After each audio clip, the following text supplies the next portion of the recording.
On the 22nd of May, 1856, as the deteriorating American political system veered towards the edge of the cliff, Congressman Preston Brooks of South Carolina shuffled into the Senate of this nation, his legs stiff from an old dueling injury, supported by a cane. And he looked for the familiar figure of the prominent senator from Massachusetts, Charles Sumner. Brooks found Sumner at his desk, mailing out copies of a speech he had delivered 3 days earlier, a speech against slavery. The congressman matter-of-factly raised his walking stick in midair and smashed its metal point across the senator's head. Congressman Brooks hit his victim repeatedly. Senator Sumner somehow got to his feet and tried to flee. Brooks chased him and delivered untold blows to Sumner's head. Even though Sumner lay unconscious and bleeding on the Senate floor, Brooks finally stopped beating him only because his cane finally broke. Others will cite John Brown's attack on the arsenal at Harper's Ferry as the exact point after which the Civil War became inevitable. In point of fact, it might have been that moment, not when Brooks broke his cane over the prostrate body of Senator Sumner, but when voters in Brooks's district started sending him new canes. Tonight, we almost wonder to whom President Bush will send the next new cane. There is tonight no political division in this country that he and his party will not exploit nor have not exploited. No anxiety that he and his party will not inflame. There is no line this president has not crossed nor will not cross to keep one political party in power. He has spread any and every fear among us in a desperate effort to avoid that which he most fears, some check, some balance against what has become not an imperial but a unilateral presidency. And now it is evident that it no longer matters to him whether that effort to avoid the judgment of the people is subtle and nuanced or laughably transparent. Senator John Kerry called him out on Monday. He did it 2 years too late. He had been too cordial, just as Vice President Gore had been too cordial in 2000, just as millions of us have been too cordial ever since. Senator Kerry, as you well know, spoke at a college in Southern California. With bitter humor, he told the students that he had been in Texas the day before, that President Bush used to live in that state, but that now he lives in the state of denial. He said the trip had reminded him about the value of education, that, quote, if you make the most of it, if you study hard, you do your homework, and you make an effort to be smart, you can do well. If you don't, you can get stuck in Iraq. The senator, in essence, called Mr. Bush stupid. The context was unmistakable. Texas, the state of denial, stuck in Iraq, no interpretation required.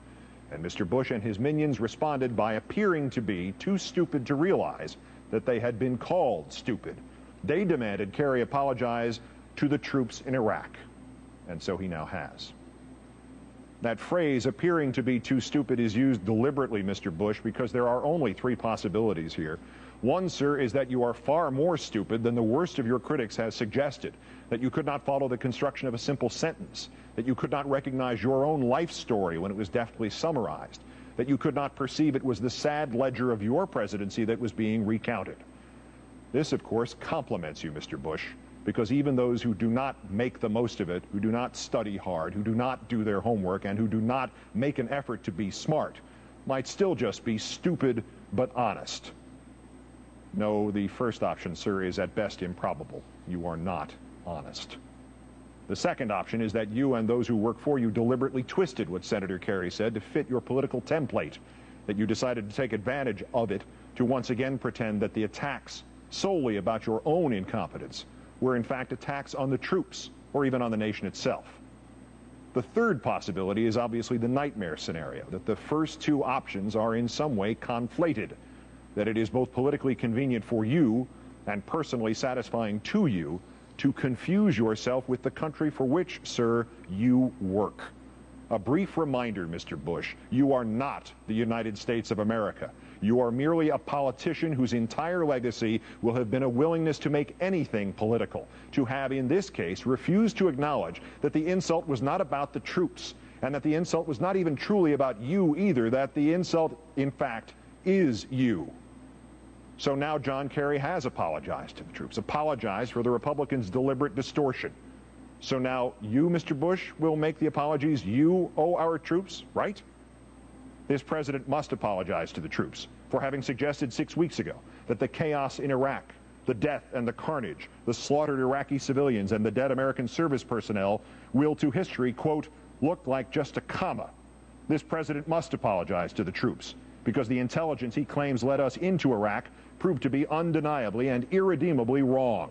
This president must apologize to the troops for having laughed about the failure of that intelligence at a banquet while our troops were in harm's way.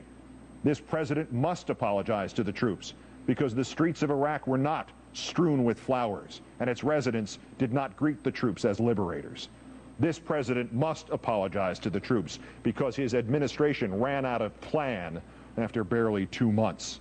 This president must apologize to the troops for getting 2,815 of them killed. This president must apologize to the troops for getting this country into a war without a clue.